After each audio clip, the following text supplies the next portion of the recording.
Dans 64 minutes. La chronique culture de Marjorie Adelson s'installe ce week-end au Festival d'Avignon. Le grand rendez-vous estival de théâtre retrouve son rythme de croisière d'avant la pandémie pour le plus grand plaisir des spectateurs. Voilà, on commence juste, on arrive. On choisit Voilà, on commence en fonction des affiches. Et puis on a été à l'office de tourisme prendre le grand programme. Nous on est très bien, on est content de voir le festival revenir, c'est toujours une bonne ambiance. Voilà, nous on voit surtout des pièces pour les enfants, donc on est content en tout cas que ça puisse revenir et que toute cette bonne humeur nous remplisse de nouveau. Je suis très contente d'être là et de pouvoir travailler ici et de participer à cette ambiance géniale. C'est très cool, je suis très contente. Et vous êtes une habituée du Festival d'Avignon ? Moi j'y vais depuis que je suis petite parce que j'habite par ici.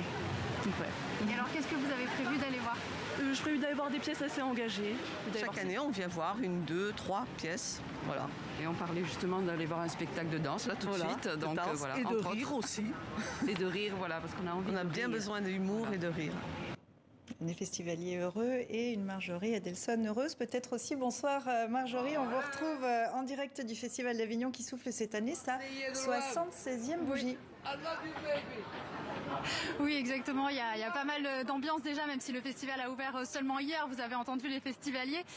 Ils se pressent justement pour aller voir la diversité de pièces de théâtre qui sont proposées. Alors il y a évidemment le IN, ce qu'on appelle le IN, la sélection officielle, avec cette année 46 spectacles, dont 40 créations. Alors justement, on est allé en parler avec le directeur du festival, Olivier Py. C'est la fête. D'abord, un festival, c'est toujours la fête, il faut le rappeler. Même si c'est quelquefois une fête de l'intelligence, une fête de la conscience politique. C'est une édition qui est fortement internationale. Nous ouvrons avec un Russe, mais un Russe qui est opposant à Poutine. Nous terminerons avec des Ukrainiennes.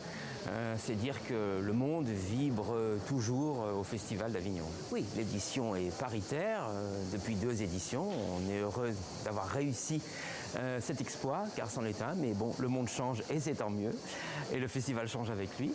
Et puis le festival est international, on n'a pas tout dit quand on a dit ça. Ça veut dire qu'il faut explorer aussi des lieux du monde qui ne sont pas venus au Festival d'Avignon. Et cette année, le Moyen-Orient, le Proche-Orient sont très présents au festival, notamment avec la présence des femmes et des poétesses arabes. Voilà, et la pièce dont tout le monde parle ici, eh bien, c'est celle du dissident russe Kirill Serebrennikov. Alors, elle était présentée hier dans la cour d'honneur du Palais des Papes, donc un lieu prestigieux, et il a été complètement ovationné par la foule. Sa pièce, c'est une adaptation de Tchekhov, ça s'appelle Le Moine Noir, et en fait, c'est l'histoire d'un jeune bourgeois qui va se retrouver hanté par un moine.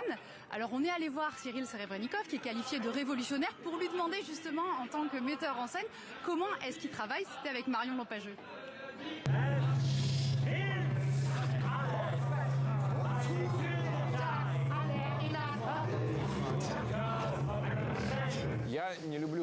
Les gens disent de moi que je suis révolutionnaire, mais je n'aime pas trop ce mot.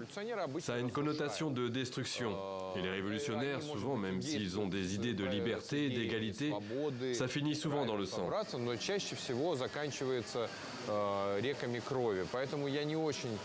Moi, je préfère dire que je suis un inventeur. Petit, je collectionnais même les livres sur les inventions. Avec le Moine Noir, je porte un regard nouveau sur la littérature classique et j'essaie de la réinventer. Pour moi, l'idée, c'est de la faire découvrir aux nouvelles générations.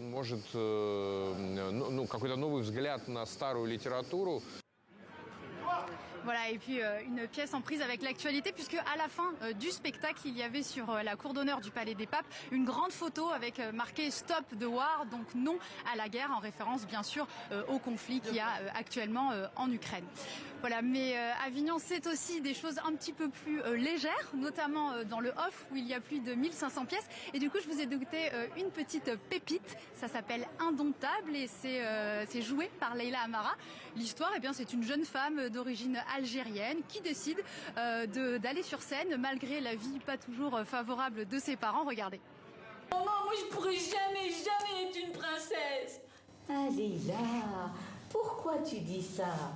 Mais parce que, maman, si le prince charmant met sa main dans mes cheveux frisés, eh ben il va rester coincé.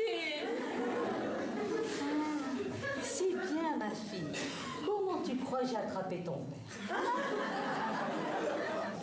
Je raconte ce métissage, mais je me rends compte que même si je suis d'origine algérienne, il y a plein de personnes qui viennent me voir, qui sont d'origines diverses, que ce soit belge, italienne, espagnole, peu importe, et qui me disent « mais c'est mon histoire à moi ». C'est en ça qu'on se dit qu'on a bien fait de raconter cette histoire-là, c'est que c'est l'histoire de personnes qui sont immigrées et qui ont quitté leur pays et qui ont construit une nouvelle famille, une nouvelle vie ici, quoi. Voilà, donc ça parle à tout le monde. C'est universel. Voilà, donc Indomptable de Leïla Amara que vous pourrez retrouver jusqu'à la fin du mois de juillet, donc dans le off du Festival d'Avignon. Voilà, un festival qui vient tout juste démarrer et où vous vous trouvez. Merci Marjorie, on vous retrouve